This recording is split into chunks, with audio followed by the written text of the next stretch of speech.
I've been thinking a lot lately about something that feels both impossibly huge and at the same time right around the corner.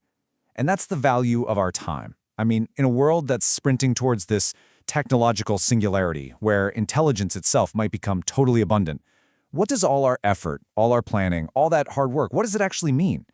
It all boils down to one really unsettling question. Really think about that for a second. All the saving, the career building, all those late nights you spent working towards a future you were promised would be there. What if you weren't wrong about the work, just mistimed?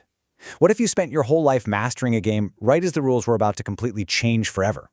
That's the big, scary uncertainty we're going to dig into today. So, to really get why this future is so unnerving, we first have to talk about the world we were all taught to live in.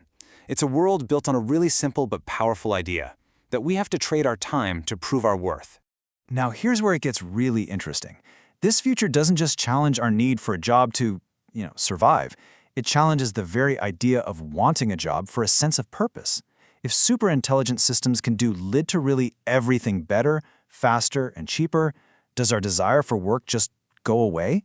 Does money itself start to feel kind of meaningless as a way to measure our value? And listen, this isn't some far-off sci-fi fantasy anymore. People like Kurzweil are actually putting dates on this stuff. We're talking about artificial general intelligence, AGI, arriving as soon as 2029. And then the singularity, that moment where tech growth just becomes this uncontrollable, irreversible force by 2045. These aren't problems for our grandkids. They're challenges knocking on our own front door. And this number, this just shows you the insane scale of what we're talking about. A 1,000-fold increase in intelligence. It's a number so big, it's almost impossible to wrap your head around. How do you plan a career or a retirement or even just your life around a change that massive? It's like trying to describe a color that nobody's ever seen before. The system most of us grew up in is built on this core belief, the time transaction. It's the idea that value isn't just something you have, it's something you have to earn.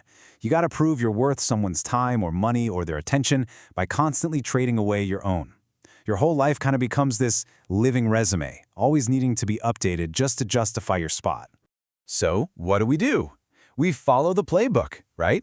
We do the things that are supposed to increase our value on the market. You join the military for discipline. You get that college degree for credibility. You start an index fund for some stability. Each one is a box you check, another line item on your worth for time resume. All of it designed to prove you're a safe bet in a world that runs on scarcity.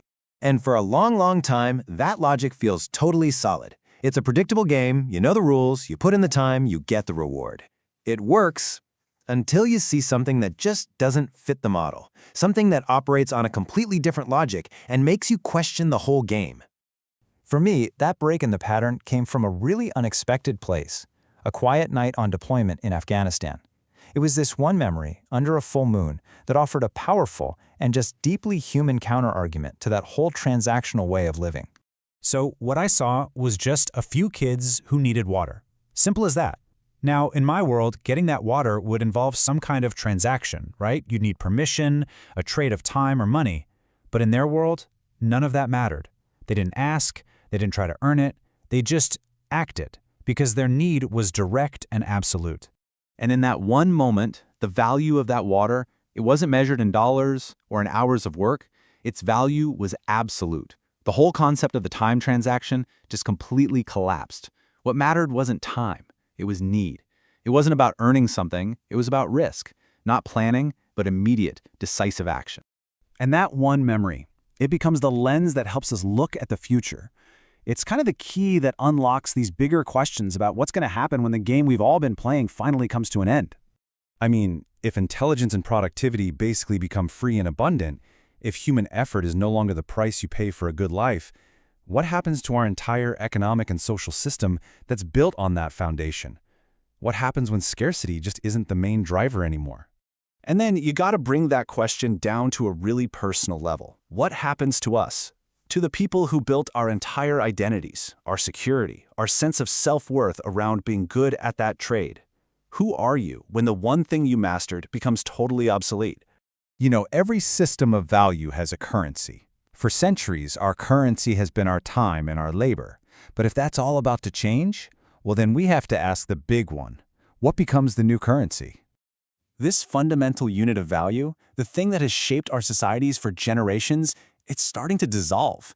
And it could leave behind a world of abundance that's almost impossible to imagine. So, if time is no longer the currency, What becomes the new measure of a life well lived? Is it creativity? Is it the depth of our connections with each other? Our capacity for wonder and curiosity? We don't have the answers yet. But maybe, just maybe, learning to ask the right questions about what truly holds value, beyond any transaction, might be the most important work any of us can do right now.